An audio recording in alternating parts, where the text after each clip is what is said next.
So yesterday, Venerable Chini gave the Thursday night Mind Training Like Rays of the Sun review, and she touched briefly on a passage, I think it was from Nagarjuna, about the lepers and the burning of their flesh using charcoals. And Bhikkhu Bodhi had actually gave a teaching on this that I listened to, and it's in one of the sutras from the Theravada tradition, and it's done in great detail there, and I found it very, very powerful to listen to, and so I was just going to recount kind of what I got from it. So it starts off, and there is a wandering mendicant who was actually a hedonist. I don't know exactly how that would work. Those two things kind of seem a bit contradictory, but anyway, that's the way the story starts. And he didn't like the Buddha because his father had attained arhatship from the Buddha's teachings, and I think that he didn't get maybe the sticky attachment love that he wanted from his father anymore, or something like that, that had created some kind of anger towards the Buddha. And so when he saw the Buddha, he treated him very poorly, and he said, my views are accurate and yours are wrong, and started to explain how he was a hedonist and how sensual pleasures are the highest. Maybe not the sensual pleasures themselves are the highest, but maybe that they lead to the highest attainment and to liberation. And the Buddha went on to give the story of the leper. And he went on to describe, and he said, of course paraphrased, that imagine a leper who has sores on his flesh, his or her flesh, and that itch extremely bad. And so they dig their fingernails into their flesh, trying to relieve themselves of the itching. But it only relieves it just very, very, very briefly. And so they dig deeper and deeper, scratching their flesh and digging holes into their flesh, which then, of course, I don't think they had, Purell antibacterial hand soap. So they, of course, whatever is under their fingernails is now under their skin, and so that becomes rotten and festering. And then that, of course, being ancient India, attracts probably about 5 million flies, the smell of rotting flesh. And so then the flies come and land on the wounds, and they lay their eggs in the wounds.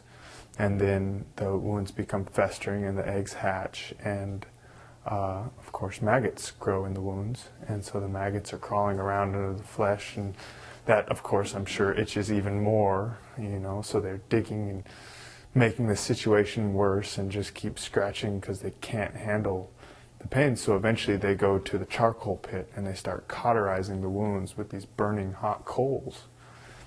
And the Buddha then goes to say, you see these lepers cauterizing their wounds, and it relieves the itching, and they're just moaning and groaning in pure bliss because they're actually being relieved of the pain of that itch that they can't get rid of.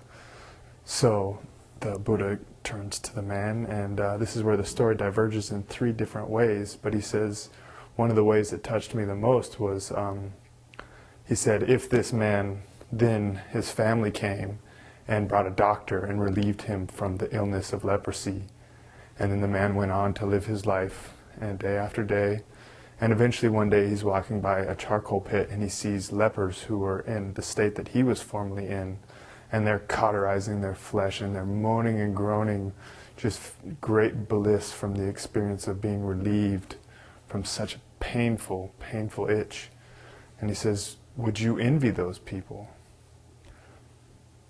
And I don't know that anybody would answer yes to that, but it's quite an interesting way to put it, because they're experiencing great pleasure.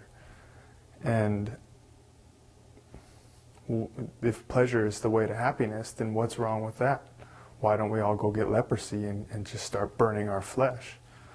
I don't think that that's the real answer, but it really very clearly for me, describes the dukkha of change, and how change can be so pleasurable, and it's also suffering, but really the thing that we feel as pleasure is really just the decrease of the pain that we're experiencing, the pain of wanting, the pain of itching, or the pain of attachment, or whatever it is. We experience great pleasure because that's reduced, or because we've alleviated that temporarily. And I know I used to get really bad stomach aches, really painful stomach aches. I think it was maybe ulcer or something, but they would last for a very brief amount of time, and I would be, curled up on the floor in agony maybe for about 15 minutes, and then they would pass as quickly as they came. But I have never experienced such pleasure, such a great, wonderful, wonderful feeling that is not compared to anything else that I've ever experienced, except for when that pain started to subside. So it was only the fact that the pain was there that I could experience the pleasure of it going away. But there is no way I would ever wish to have that. I would never say, great, let's go get an ulcer so we can experience the bliss of having it relieved. That's just not the reality, but I think that's not the reality philosophically. We think that way, we think we know better, but in reality that's kind of the way we live our lives. We chase after little things that will relieve a little bit of pain, and then not realizing that those are the same things that are causing the pain to begin with. So something to ponder.